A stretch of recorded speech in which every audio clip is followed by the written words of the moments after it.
So I think that we will go ahead and get started this morning. We've got a minute of welcome and, folks are continuing to come in. And so um, I don't even know why I'm feeling so good today. I think I'll blame it on Pam, but I'm feeling good today. And we are all we're tired. We're all tired and we're looking forward to this break, even if we're working, if we get to take a nice little breath.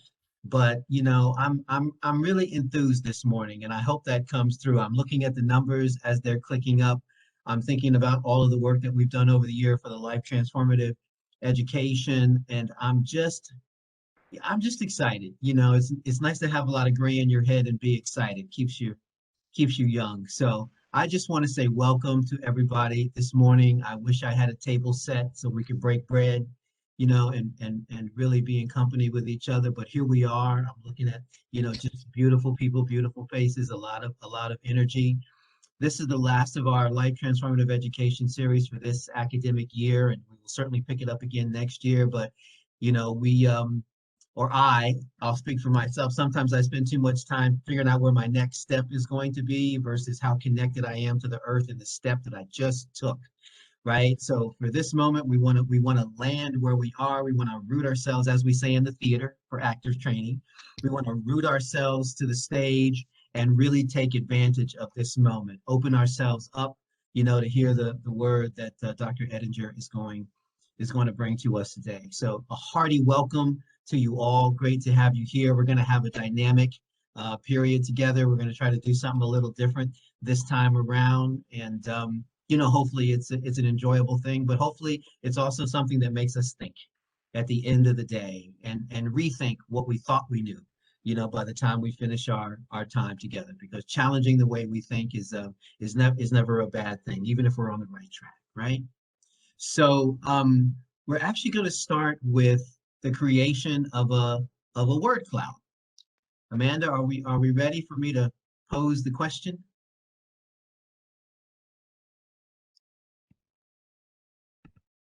All right, there it is. And so you have the link. That is the question.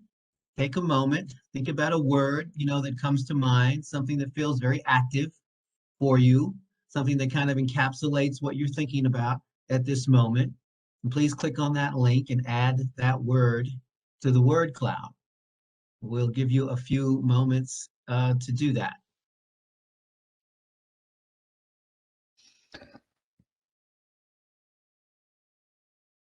Already, 9 o'clock in the morning. Thank you.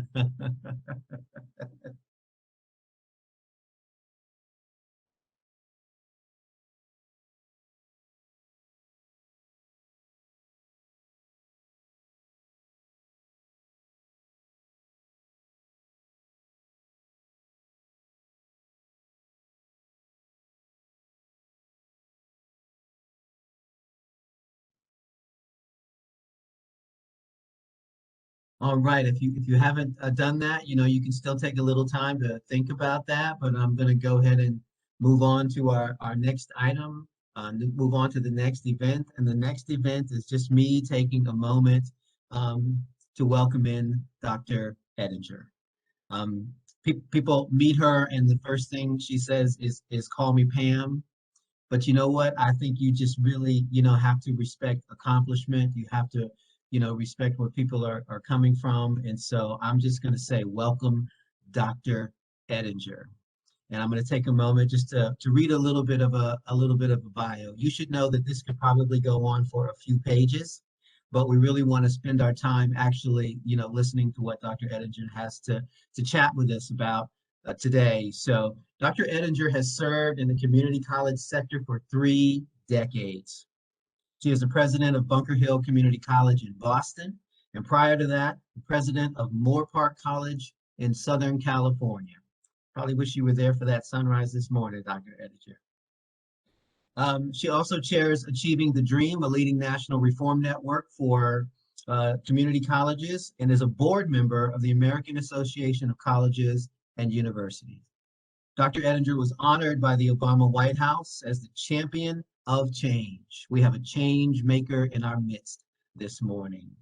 She received her BA in English at Barnard and her doctorate in Japanese literature at Columbia University.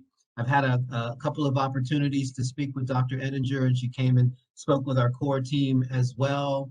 And I just have to say, it was like I had known her for years upon years. So, Dr. Eddinger, welcome, welcome, welcome, and the floor is yours.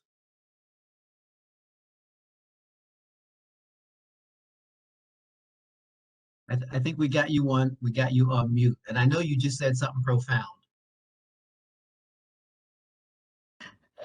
Actually, all I said was good morning, but you know, for these days and these times, that is indeed profound. No, good morning, everybody. It is a beautiful spring day, and it's about time that spring came. So, President Casouleas, Provost Bradford, see my formality comes back in here, and members of the LTE core team and our UConn colleagues. Thank you for inviting me to spend the morning in dialogue with you. I'm grateful for this opportunity to reflect and engage on a Friday. It seems like it has been one long day since last March, and these occasions to be with colleagues are just wonderful breaks from the grind that we get into every day.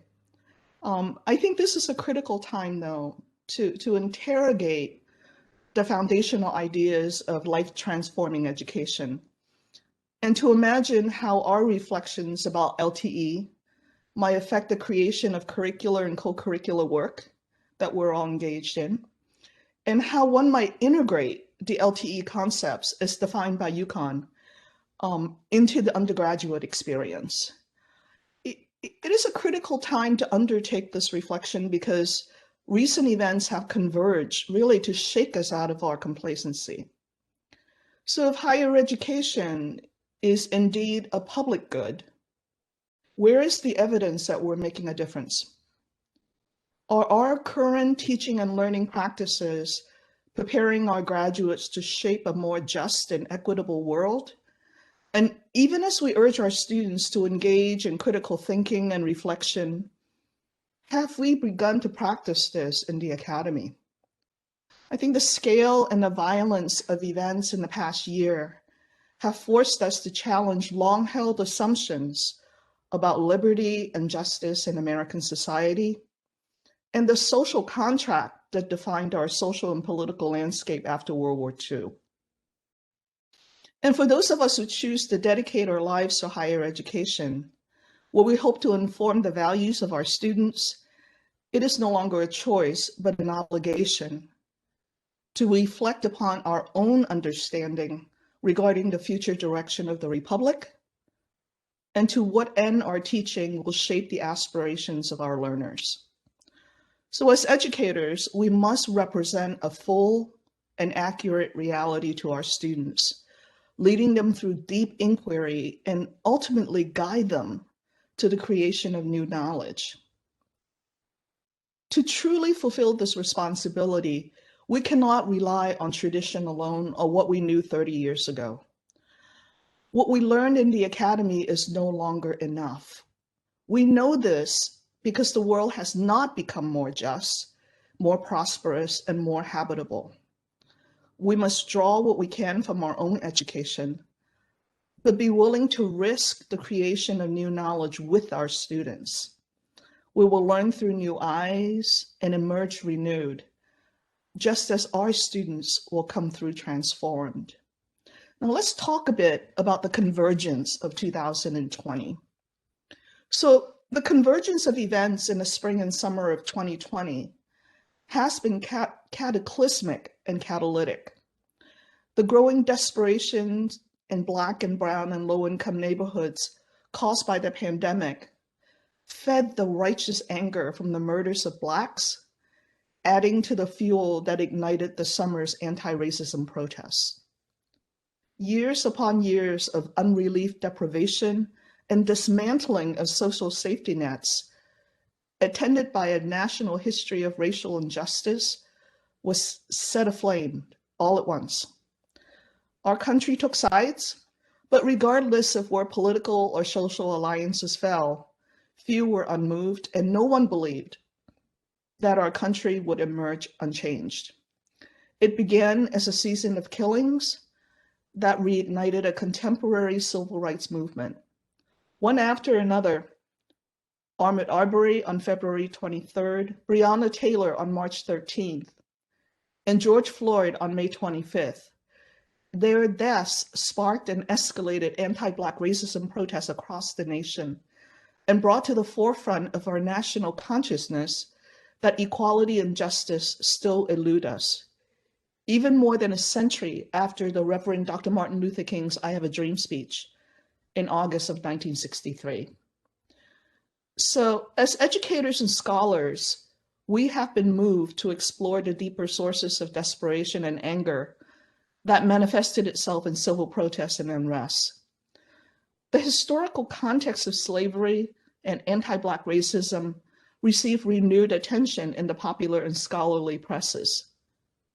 Black Lives Matter, a movement founded in 2013 with the killing of Trayvon Martin, gathered momentum in the spring of 2020 and galvanized the suffering and anger of the Black community and the conscience of our nation.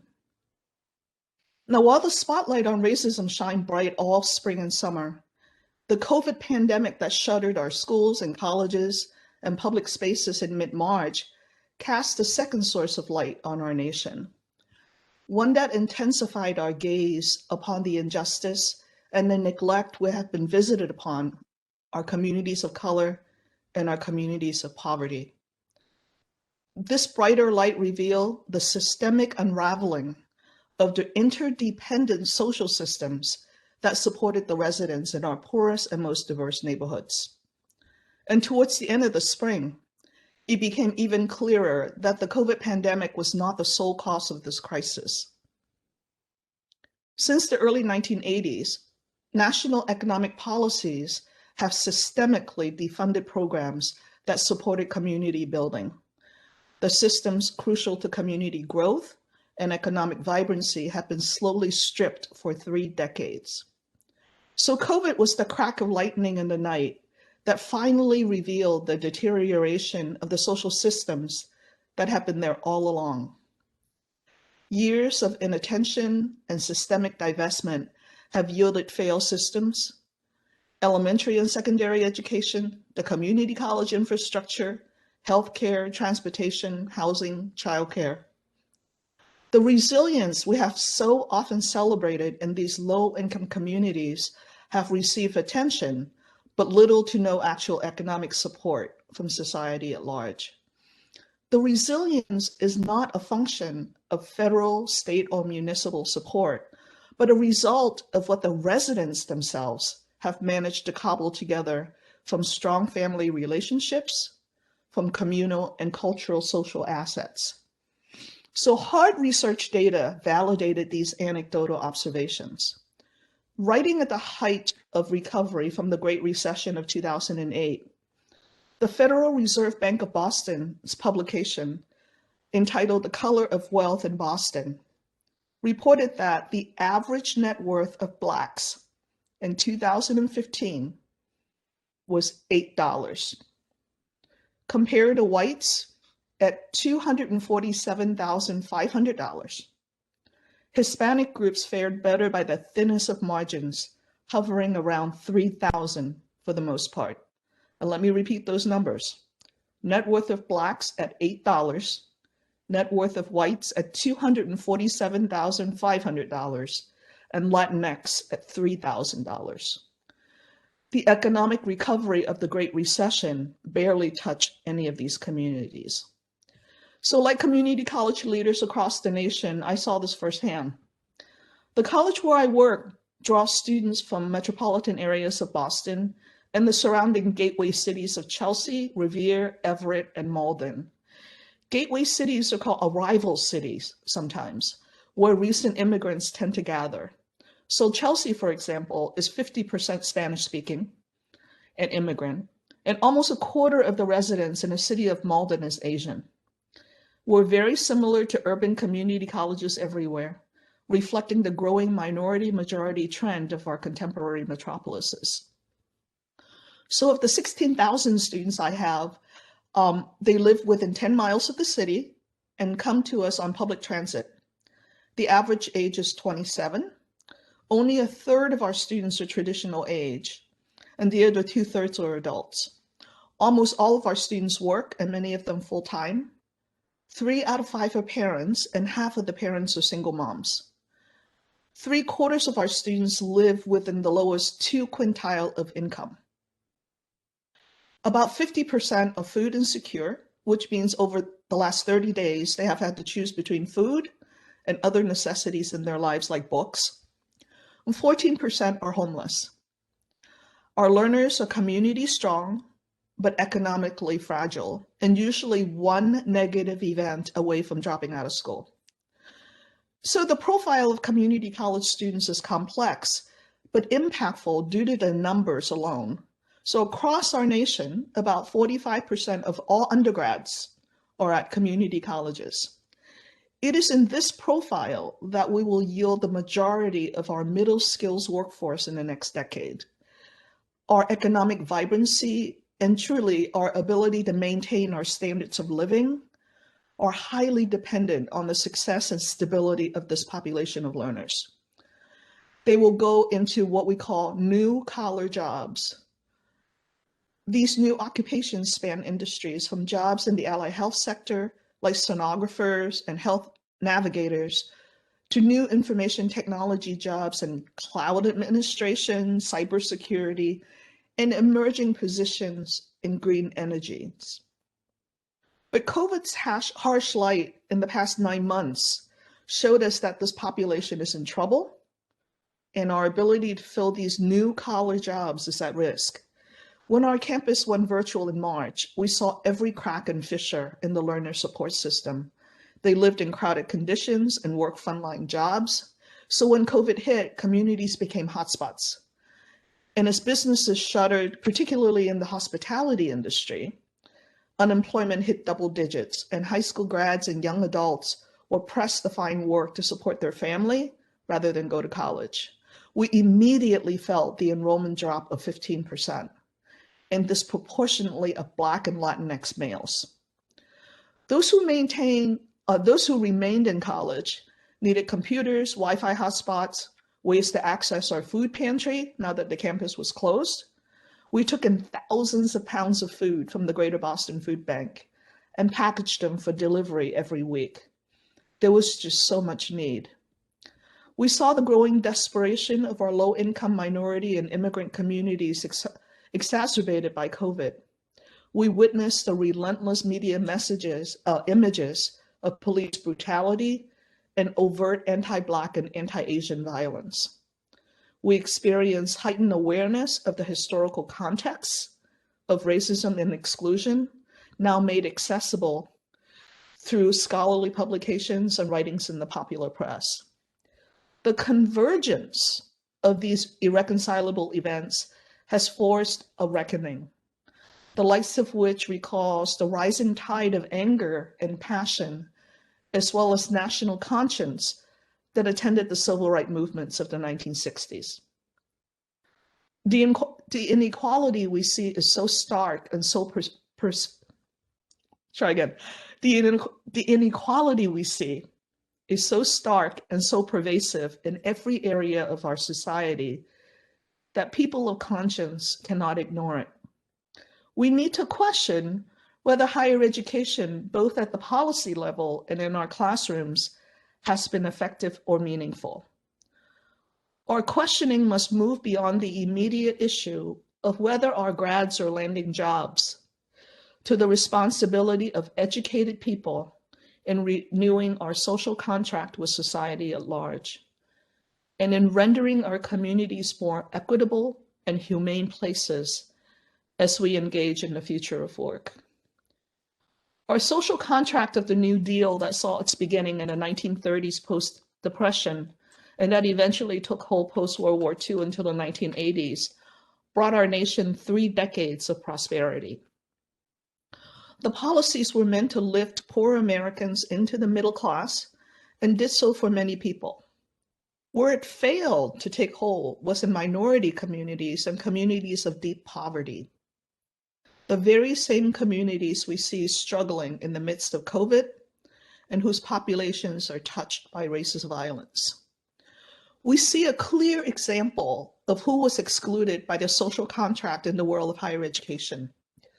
We witnessed some of the most important higher education legislations after World War II, and all of you know this. Michael Collins of Jobs for the Future, a national nonprofit, points to the GI Bill of 1944, the Truman Commission Report of 1946, and the Higher Education Act, or the HEA, of 1965 as three potentially transformative opportunities for broadening college access to people of color and people marginalized by poverty and class status. The intent of these legislations to boost college access and home ownership created what Collins called the higher education mobility narrative, an aspirational motif that continues to animate the mission of contemporary community colleges, but also public universities and land-grant universities. Yet this narrative has not held true for Blacks, for people of color, and people in poverty. The racist attitudes of the day precluded the GI Bill participation of Blacks in college and in home buying through redlining practices. The lack of social and economic support for people of color and impoverished individuals enrolled in the Truman Commission's expanded system of higher ed, particularly community colleges, practically guaranteed low performance and failure. And finally, the Higher Education Act's financial aid program in the form of Pell Grants was quickly outstripped by the rising costs of higher ed. All three well-meaning laws were unprotected against exclusionary practices, and in the case of the HEA, unable to withstand the shifting economics of college going for post-traditional students. Historians such as Heather Cox Richardson and Nancy McLean would claim that these neoliberal policies are no accident, but deliberately constructed to push back on the design of the New Deal policies. The vestiges of racist and discriminatory practices, while no longer in open view, are inevitably entangled in the policies or practices of today, perpetuated by attitudes, traditions, and a very stereotypical views of communities plagued by these systemic disinvestment. So the murder of George Floyd revealed nothing new. The Black community has always known for generations that their men and youths are endangered. Neither did COVID reveal anything new, except to render visible the economic neglect that has left essential systems in tatters in these same communities. So now a little bit of hope, our realization and mobilization. So the daily wave of public health data and the flood of stories in the media on the impact of COVID, as well as the re-energizing of civil rights movements, are adding to our understanding of how transformative this moment might be, despite the difficulties we confront. So key sectors of our society are recognizing the consequences of racism, of this widening wealth gap, and more immediately, the collapsing of working communities. It feels as if our nation is stirring from sleep and mobilizing. The American Rescue Act, championed by President Biden, echoes the investments of post-Depression and World War II era. The philanthropic sector, as well as the business and industry sectors, are pouring grants and investment dollars into reconstruction, all through a prism of equity. Foundations are distributing funding directly now to grassroots organizations operating in struggling communities, both to encourage recovery and develop the diverse leadership talents that's latent in these underserved and local communities. Hundreds of millions of dollars are flowing from business and industries to support the training and hiring of a more diverse workforce, and reaching for what the Brookings Institute calls a more just and equitable recovery. A recovery that must speak to the restoration of the economic and social support infrastructure within communities of color and of poverty that have been eroded by systematic disinvestment. The restoration, moreover, must be sustained with strategies that ensure cultural identities and the future prosperity without prejudice. So what about higher education? The gaze of higher education? What about community colleges? What of the public and private universities? Has our gaze shifted since COVID and the advent of a new civil rights era? Did lifting the veil on our tattered social contract with marginalized people force us to see our future differently? And for those of you who began exploring LTE before COVID and the racial protests, has the experience of the spring and the summer complicated your assumptions and changed your trajectory? For community colleges, we're placed immediately on the front line of reemployment training and serving as community hubs of resources for recovery. And while our mission seems straightforward, the crisis has already given many of us a new perspective about the way we see our students. The enormous efforts that we witness from these communities to survive, to support one another, and to rise up despite the suffering has been revelational. We see that there's not only resilience, but agency and cultural knowledge in the act of survival. We have always been learner-centered at the community colleges. But there was the danger of seeing our learners as deficits when measured against the traditional notion of success in academics. It is too easy to discount their wisdom and their knowledge gained through lived experiences because we do not know how to assess it or measure it. It is too easy to see emerging bilingualism as a lack of language skills and to see slow progress not as a result of multiple responsibility to children and family, but as individual failings and lack of merit. The role of the rescuer in academe is tempting in that it feeds the feeling of our superiority and control and reduces the learner into a place of subservience and a state without agency. So in the past year, we have learned better.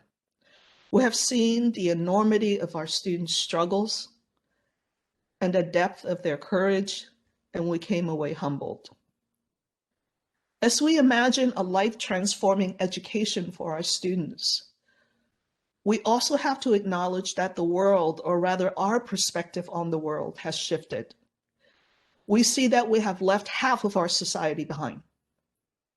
What use is education if the social contract with half of our citizens is broken?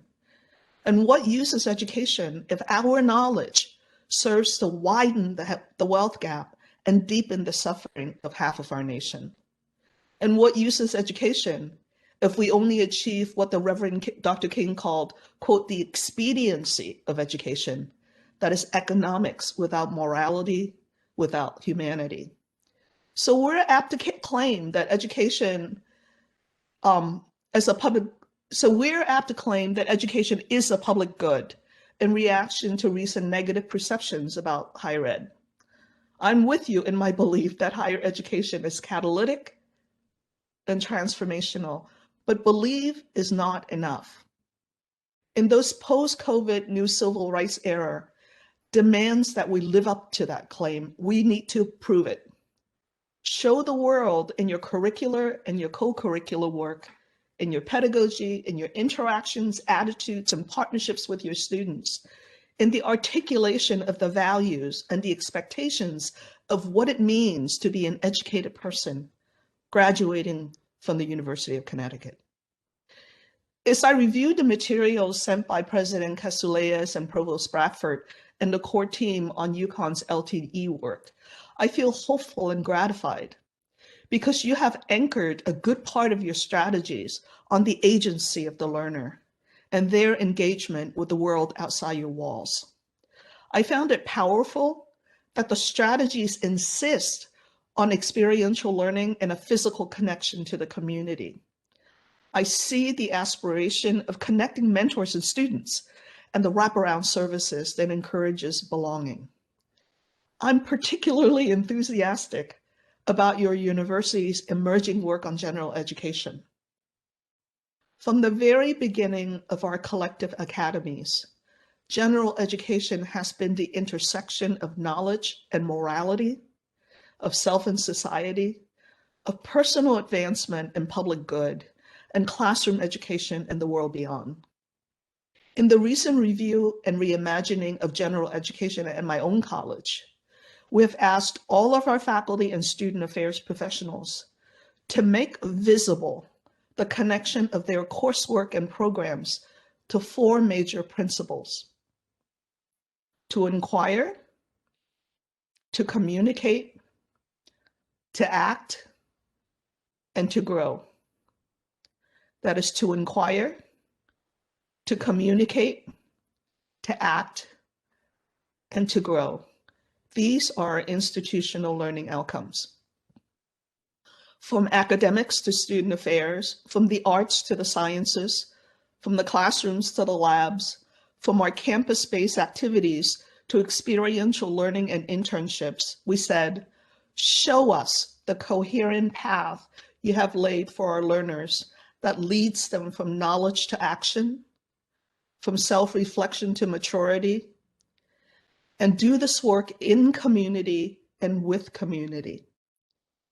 While this general education reform is on one level a demand of our students to move from passive knowledge to active creation and personal transformation, it is also a call to action for our faculty and professionals to engage their curiosity and reimagine their role as mentors and guides in a new reality.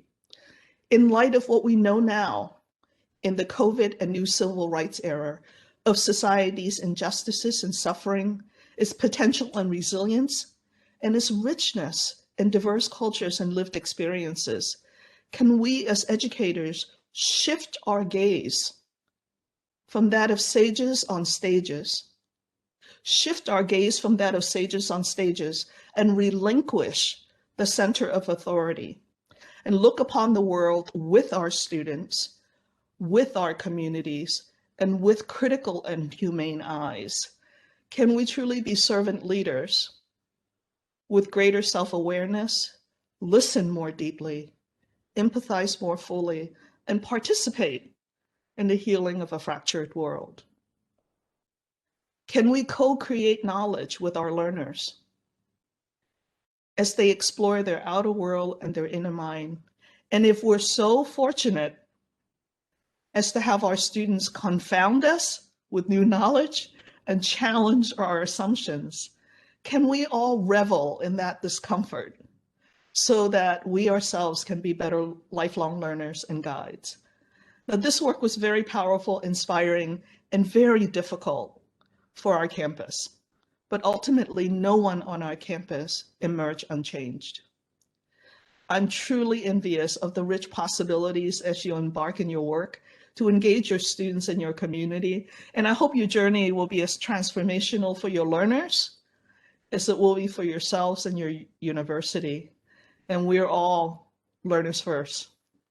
Thank you very much.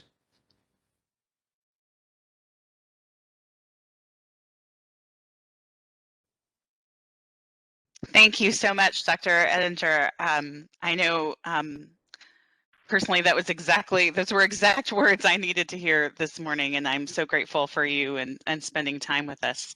So friends and colleagues, I'm going to moderate some Q&A. I know you have many questions and want to really take advantage of this time to learn more from Dr. Eddinger as we continue this conversation this morning. If you would like to raise your hand using the hand raise function, you can certainly do that. I'm going to keep scrolling the participant lists, looking for those. If you would like to pop a question in the chat, it turns out I can scroll 2 places at once, not really, but I can make it look like I can. So, so certainly either of those options are welcome. I'm not seeing one yet, but while people are thinking, I will, no, there's one. Manuela Wagner, you are up first. Thank you. I think Lisa was first, actually. Lisa, you are up first. So thank you. We'll go Lisa and then Manuela. Thank you for that, Manuela. Hi, Lisa. Hi, hello. Thank you so much for that really inspiring and just full words of wisdom. So really appreciate it. And so much of what you said really aligns with how I see LTE. I think the thing that I almost consistently comes like as a tension for me is the importance of relationship building, obviously with students, faculty, staff, and the amount of time and energy that takes, and how I speaking for myself, I would love to spend all my time doing that. And then I have all these other, obviously very important requirements that I have to fulfill as a professor, as a faculty member. And while I can see they're all part of the same thing, there are also some things that take my time away from building those relationships. And I just kind of want to gain from you a sense of how to work that out. Lisa, what is your essential work at the college, at the university? I'm an associate professor of social work and a program director for our bachelor's in social work program. Oh my goodness, that is a very full plate. So you're researching, you're teaching, you're writing, you're taking care of family, and you have a whole bunch of students who are looking up to you as a mentor. All of that. I wish I had a magic formula for you, and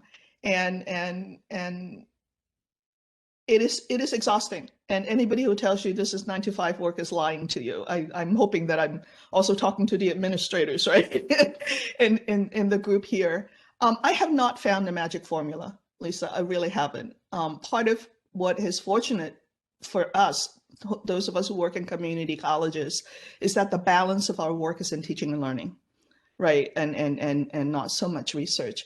One of the pieces that does work for those of our faculty who do research and do writing is that they don't do it by themselves. They do it in communities of learning, that you literally have other colleagues within your department or cross department that you become teams with. We do a lot of group advising or departmental advising of our students. So one person may be, teamed up with two other colleagues, with a faculty with a professional in student affairs would become teams, so that you're able to hand off students or have students have more than one mentor. So it's not always pulling on you, but that form of beneficial triangulation also gives you a better perspective, right? And give the student a better perspective. I would not do it alone. Doing it alone is probably the least effective way to sort of reflect off of colleagues. So maybe you have a team. Maybe you have another colleague that you work on with grants already, or work on with writing already, with someone who is a mentor in the student affairs group.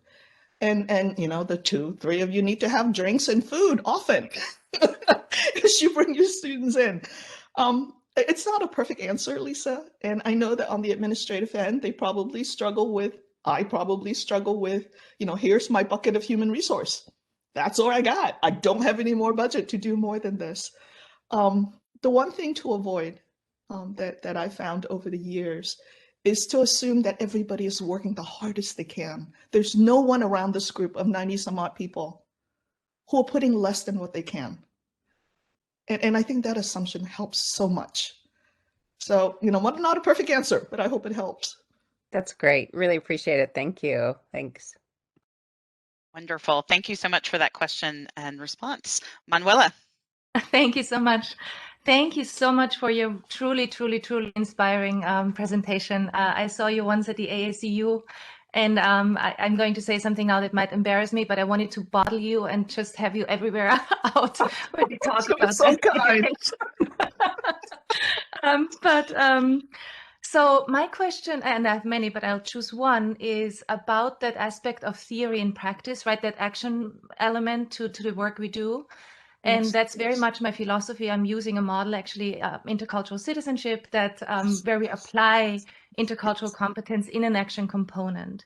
Yes. When I work with colleagues from all kinds of levels, and I work with teachers as well, and with other colleagues, I often see that there are fears related that and hesitation related to that application work, right? Where one fear is that, well, the theory will be watered down if we do so, because it looks different if you do something in practice, right? Right. But once you do it, of course, you notice you cannot go back anymore because the theory becomes so much richer when you do it in practice, right? Yes, But yes. what strategies do you have as an administrator to encourage colleagues at all levels to engage in that work, and how do you remove practical burdens, practical hurdles as well, because they are there, right? This work takes a lot of time. There are logistical issues. There's just so much that comes with it. Right. And I'm wondering if you could share strategies with us. Well, I'll share an anecdote, and I'll share a strategy. So, having friends in the professoriate of higher ed is always a danger, because every summer I get pulled into being the president and residence at UMass Boston's higher ed program, right? So it's a capstone class, and there's usually a dozen or so students who are practicing mid-career professionals. Some are faculty and some are administrators, and they're working in, neighboring institutions and so on, and they all hate their job.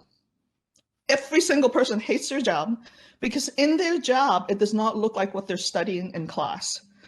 Rather it's intercultural theory, rather it's critical race theory, whatever theory they're studying, they can't seem to see it in their workplace, and therefore they think their workplace are all horrible.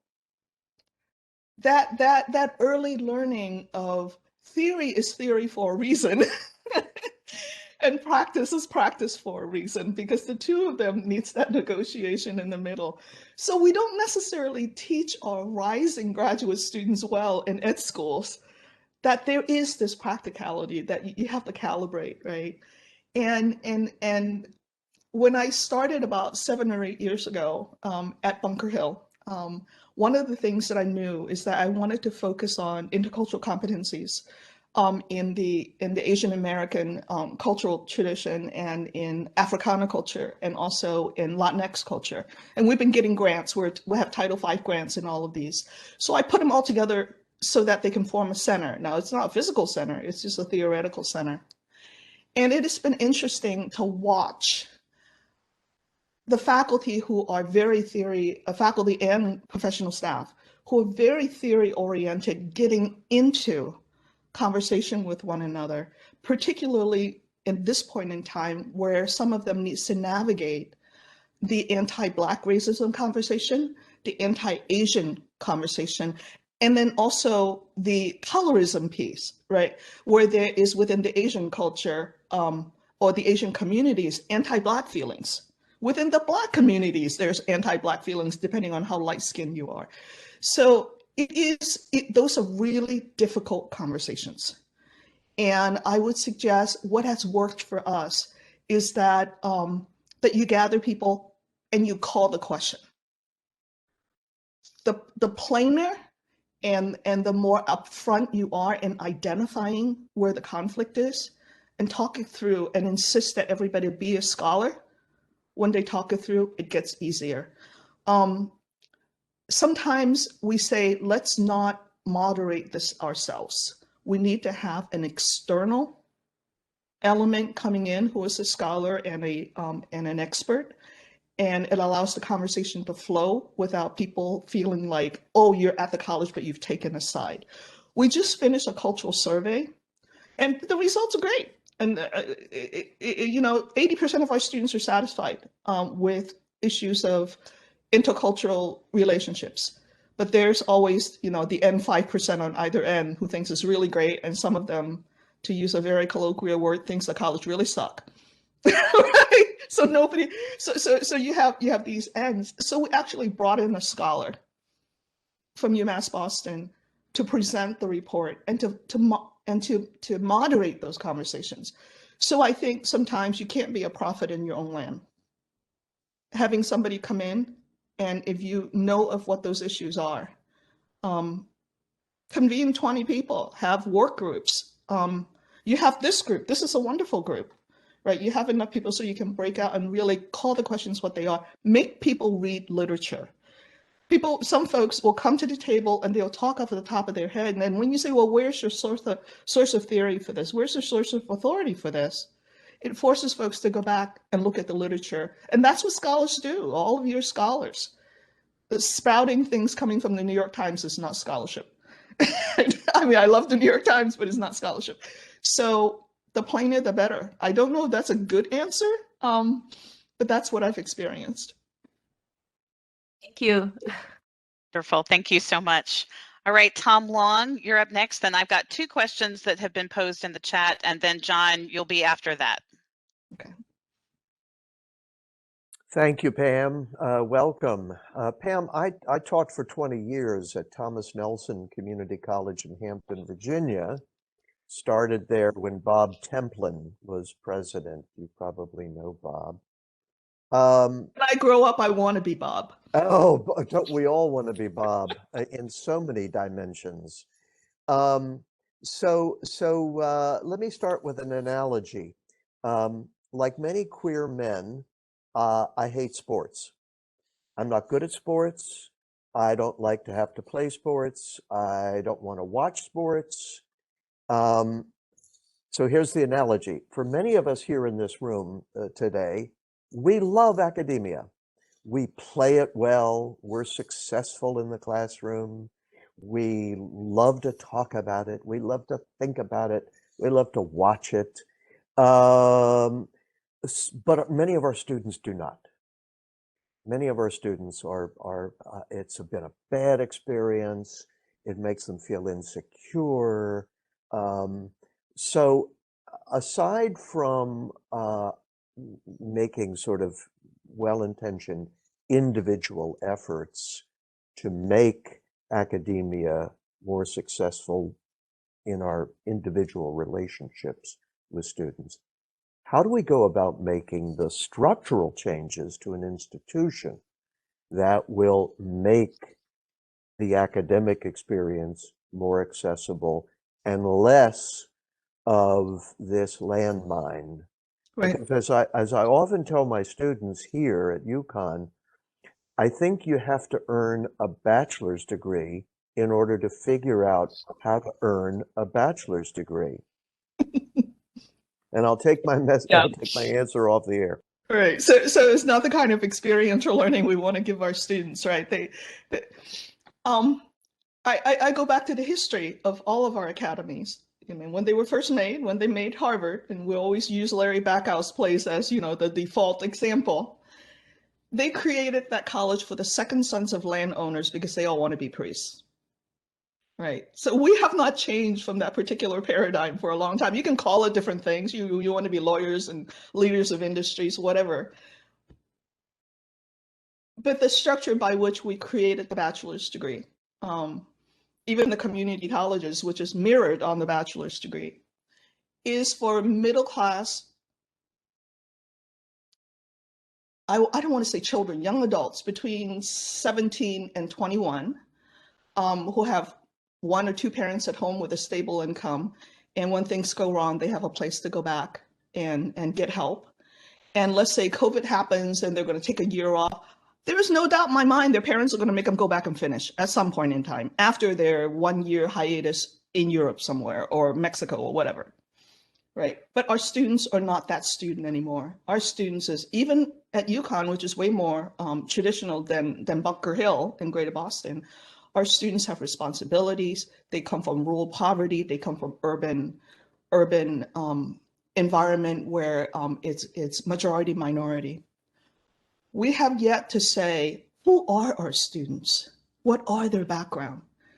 And the policies that we put into admissions, into retention, all of the ways that we provide services, have we really looked at the fact that, is that still designed for that second son of landowners who wants to be a priest? And I would suggest to you, yeah, a lot of it is.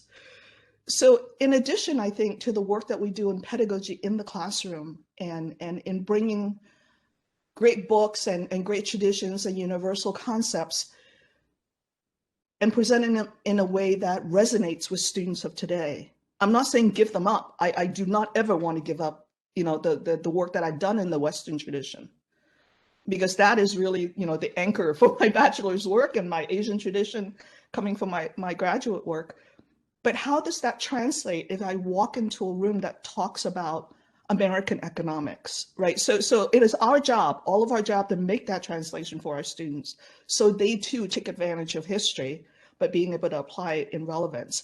But what we have not often done is to look at our policies. Now, where are your policies? Are they on the website? Do they have administrative procedures to go with it? What do we make our students go through when they apply to us?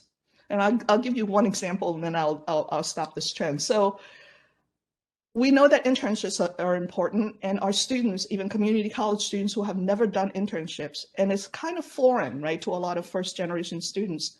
We want them to be interning at the MFA, at the Museum of Fine Arts. So we convinced the Museum of Fine Arts to do that for us. So they're going to give us 10 slots. And our students are filling out applications, right? Now think about, these are first-generation students. They are second language speakers.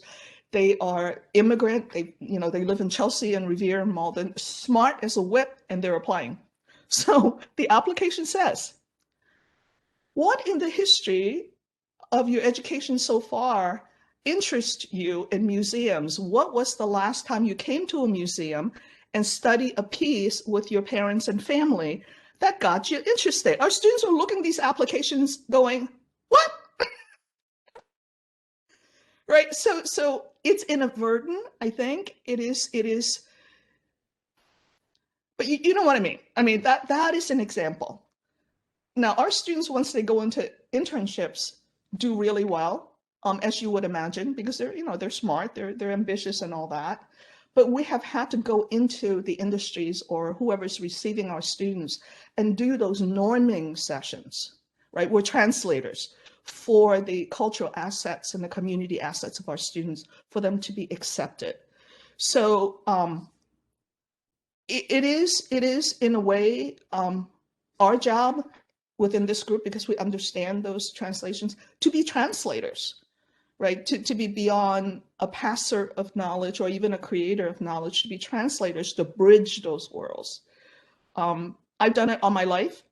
When I was, a young girl, 14, 15, I would go with my parents who did not speak any English to translate for them into Cantonese really complex medical issues. And it's not different. I think it's the same kind of translation, except it's academic cultural translation. And if your shared governance folks, and I may get in trouble with both your president and your provost, if your shared governance folks are not insisting that you look at policies and procedures as part of your shared governance work, then I would suggest to you, you're not doing your work. And that sounds really harsh, but that's how we get students to belong, right? And if you don't have students in any of your committees, you're missing a voice. So, Tom, I'm so sorry that was so long. Very fantastic and much appreciated. So I'm going to try to get 3 questions in 6 minutes. So we're on to rapid fire round. Okay. Right, we're on rapid fire round. All right. So one of the questions that's come in from our colleagues: how do we break the neoliberal narrative to refocus on a justice-oriented approach to higher education? We seem so far from a shared perspective that higher education is a collective good or should go beyond preparing students to navigate and succeed within current systems. I'm almost afraid to start in that question. It starts with personal practice. So there are 95, 96, 97 of us around this room, right? So if you have not had a chance to really sit down on the weekend with a glass of wine and answer that question yourself, yeah, kind of like that, right? and really be around the table with your colleagues to address that particular question. If you have not had the self-reflection or the group reflection, you're not going to be able to convince anybody outside your walls that you've done it. It is something that we have practiced well, I think, at Bunker Hill. I don't think we have addressed that particular question, because sometimes we assume that everybody is with us and everybody's not with us.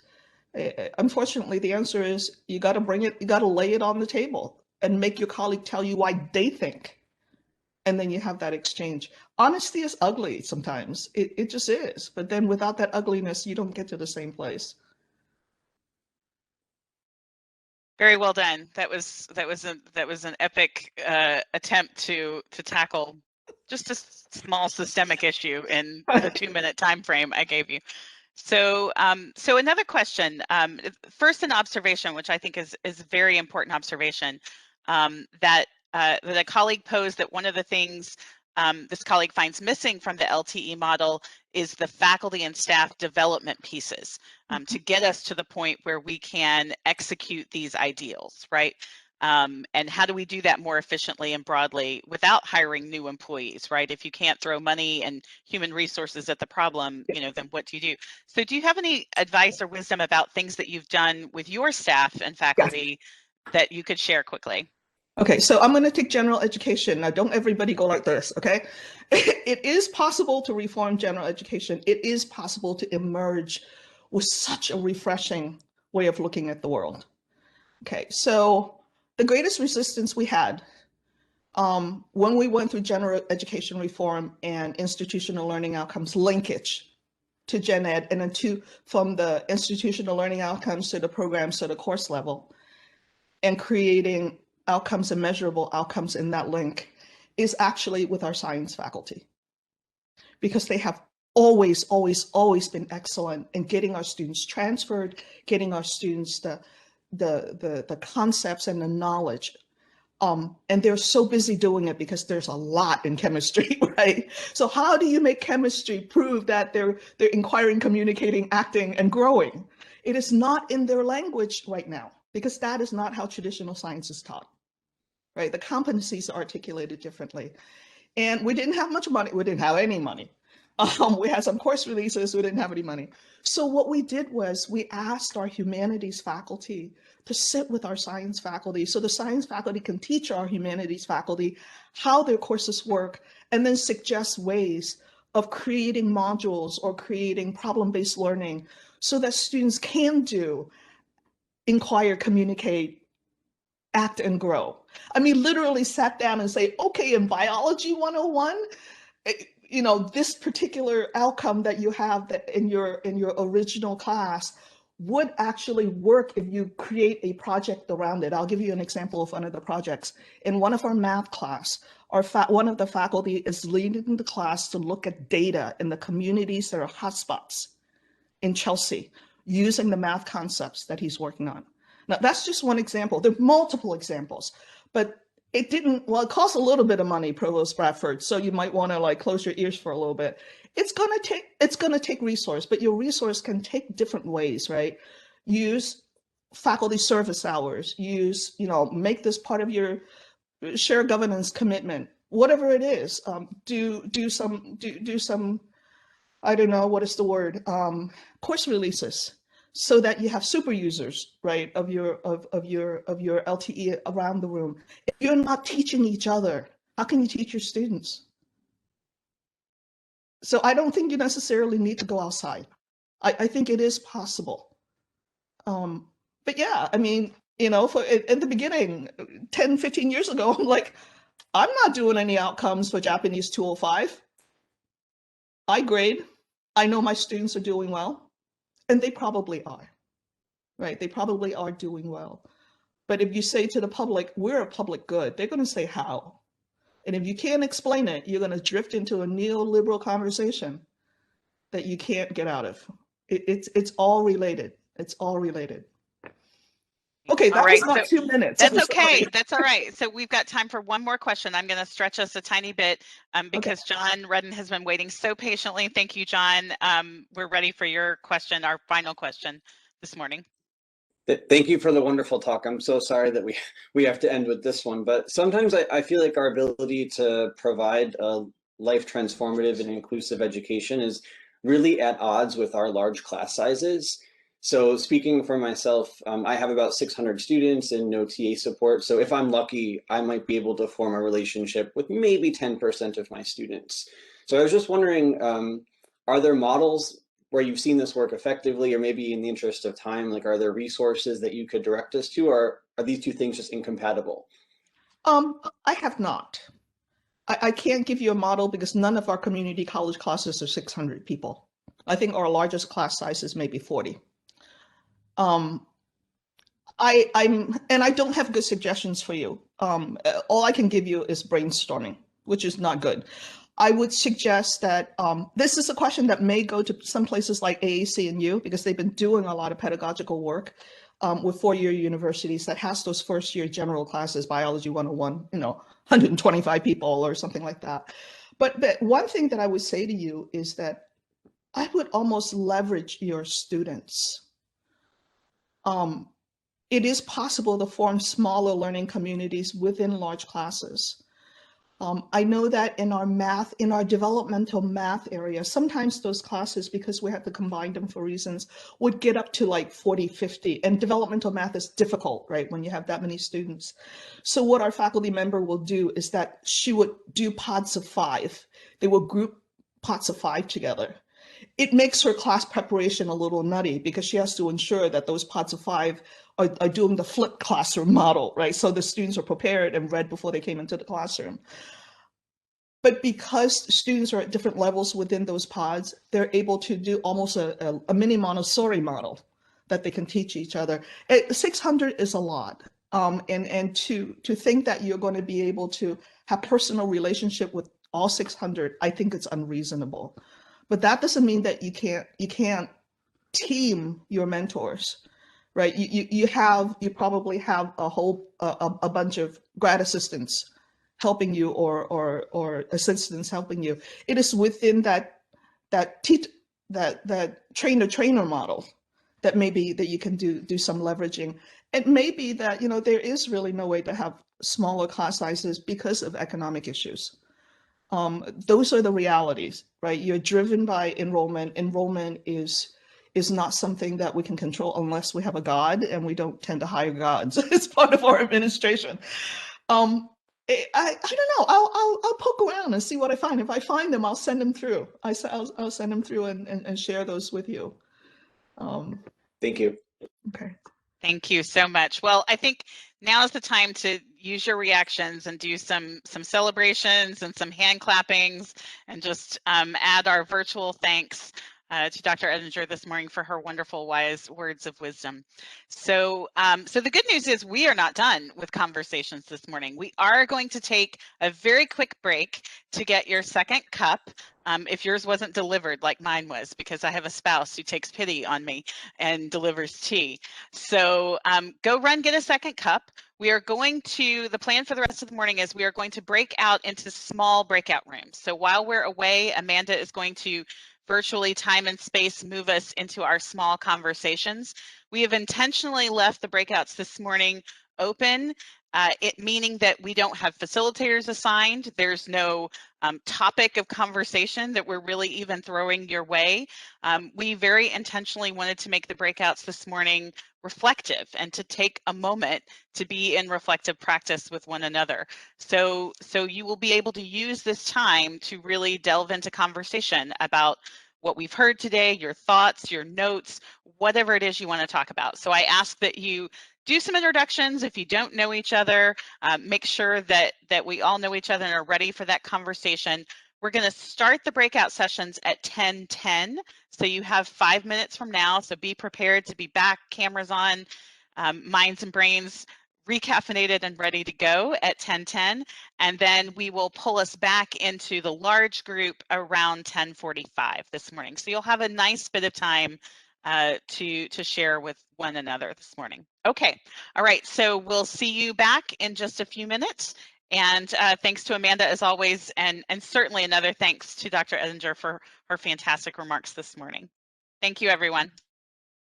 Well, I did really say some profound things that I won't repeat now, but I can't even begin to tell you what you all missed. It's good to have everybody back. It's good to have everybody back, and for those of you who've been able to stay with us, absolutely fantastic. We are going to do something a little bit differently here. We are going to repurpose the question that we asked at the beginning of our get together, and we're hoping that this reflection period that you have and the conversations that you've had over the last 20 or 25, whatever the minutes were, And we certainly in my group had a fantastic conversation, and we went far and wide. But we're going to ask you to think deeply about the conversations that you just had, and then ask the same question again, and think about how your thought processes have shifted and changed. And I will say, listening to Pam, I had to rethink my own kind of romantic notions about higher ed, even as a Black man coming into this space, and sometimes being the only Black man in the dramatic arts for 10, 15 years. I had to rethink my own kind of colonized way of thinking and romanticized thinking about what higher ed was, what the university system was, as a faculty member and as just a member of the community. And I'm feeling indicted right now, and I think I would think about this question certainly a little bit differently. So we're going to ask you to think about this question again, bring up another word that we can put into a new word cloud, and then we're just going to have a comparison. We're just going to see what kind of rises, to the surface when we do this again. So please take a moment, jump on the poll, put in a new word. Might be the same word, but please jump on. We're going to create this word cloud. We're just going to take a minute, to see how we have evolved even in this short period of time. All right, please jump in.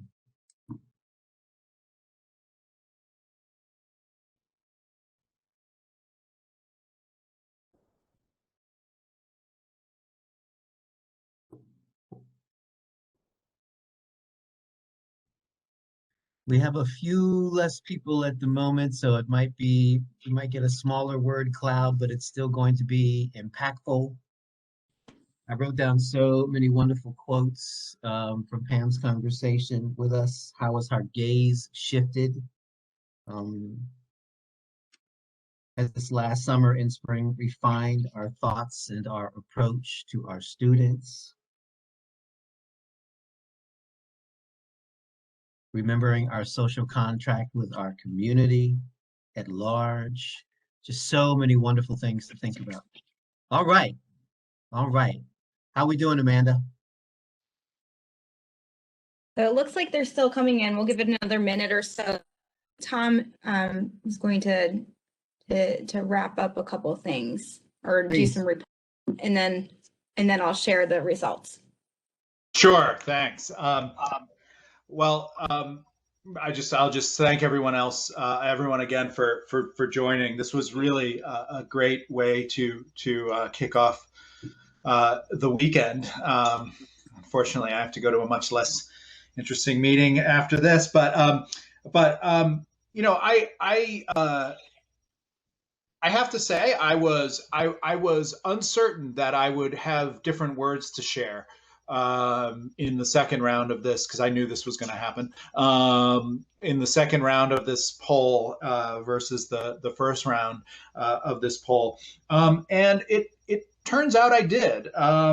One word that I shared that I thought really struck me from Dr. Eddinger's talk was in her description of their goals for their general education program at Bunker Hill. That third word, act. I think we, the first couple, the inquire and communicate, I feel like we, do pretty good job of that, and growth. I think we're generally focused on that. But the action piece, getting students to act in their community, in their environment, and to act with them, is something that I felt like I could personally do better, and that we could have more focus on, and that would help to transform lives. And the other thing that stood out was in my first round, I wrote the word collaboration in the first round of the poll, and something that shifted in my head because of Dr. Eddinger's talk was, yes, collaboration. I still believe in collaboration, but co-creation, right? Not just working with students, but like working with students to make new knowledge. And that's where kind of not just their lives, but our lives and the lives of the academy can be transformed. So I was skeptical, but I did have a mind shift because of this. And so maybe we could take a quick look at the word clouds before we all have to run away and see if there are any other changes reflected in those.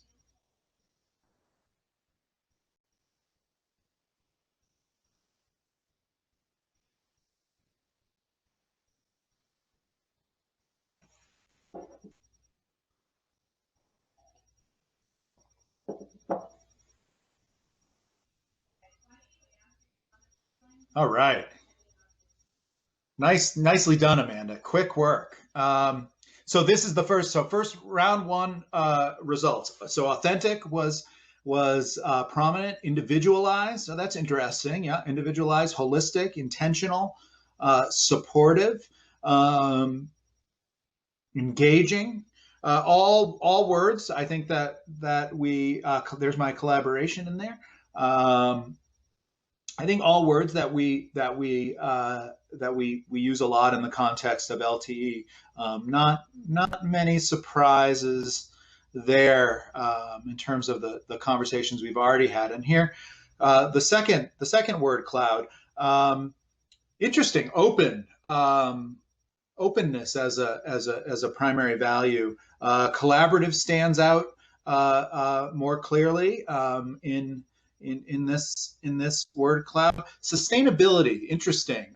People thinking about not just how we create new initiatives, but how we sustain them, and maybe even are we talking too about environmental sustainability and environmental resilience in all of what we do here. And then Amanda, is there the second one, the results compared? All right. So there's our two rounds. Would anybody like to offer their two words, or their the words they used in the first poll and the words they used in the second, and how their thinking changed?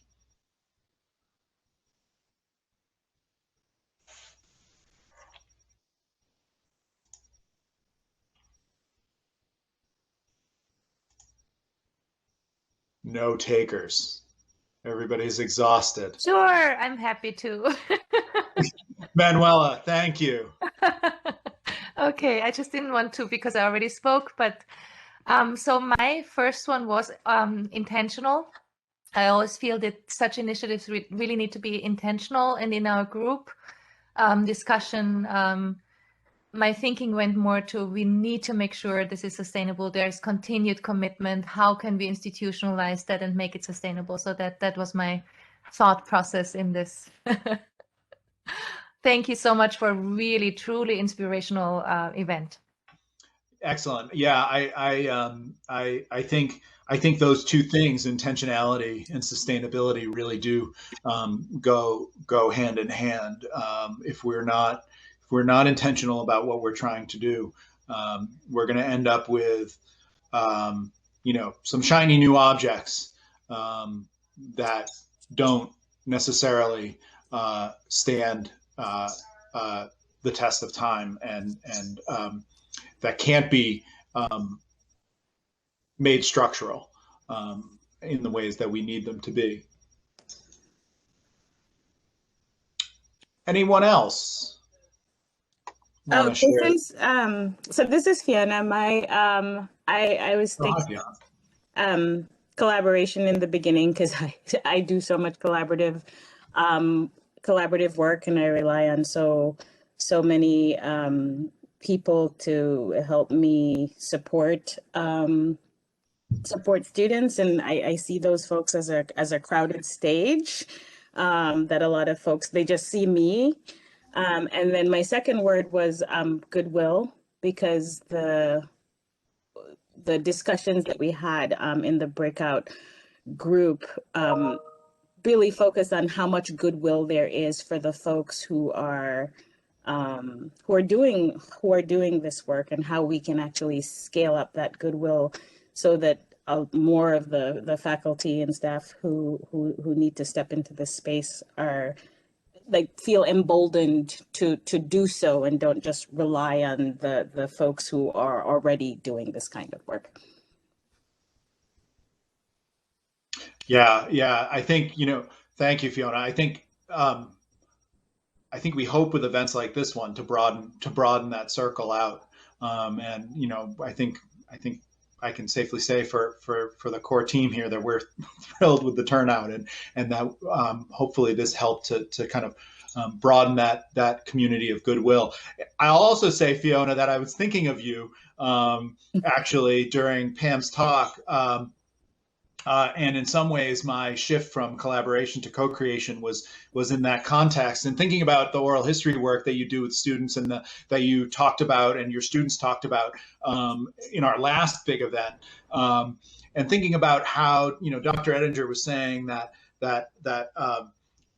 you know, working with students in their communities, with their communities, is one of the ways that we can, you know, that the work that's grounded in that in the lived experience of the students. And I think like the oral history work that you do with students, it's with these communities that may not be their communities, but it's grounded in that kind of reality of the lived experience. And I think it like allows the students to bring their own lived experience into the work they're doing with those communities in the oral history work. So it's really, I didn't realize you were here, but I'm glad you are.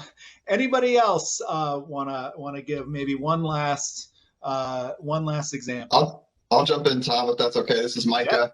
Yeah. So my first one was dedication. I'm not going to talk too much about that, but and I guess I just wasn't thinking deeply as first thing in the morning, and then really after hearing Dr. Eddinger talk, I really feel like we got to decolonize, right, our educational system, right? So I don't think we can really have life transformative education if we don't address the issues that are existing on our campus. I think we like to act like everything's perfect because we're higher ed, and yet we see sexism, racism existing on our campus, between our colleagues, between our staff and faculty.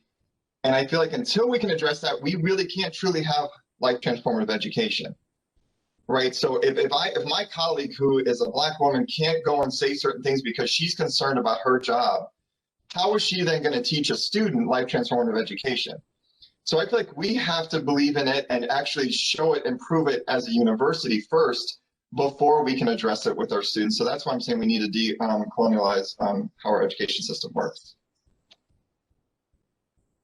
Terrific. Thank you, Micah. I think we're just about at time, so I'm going to turn it back over to Michael to give us a fond farewell until next time. Appreciate that, Tom. And I just will quickly say, for those of you who continue to join us for our speaker series and in the work that we're doing for LTE, and for those of you who are new and just being introduced to the ideas and the work, you know, that we are trying to do, to all of you, welcome.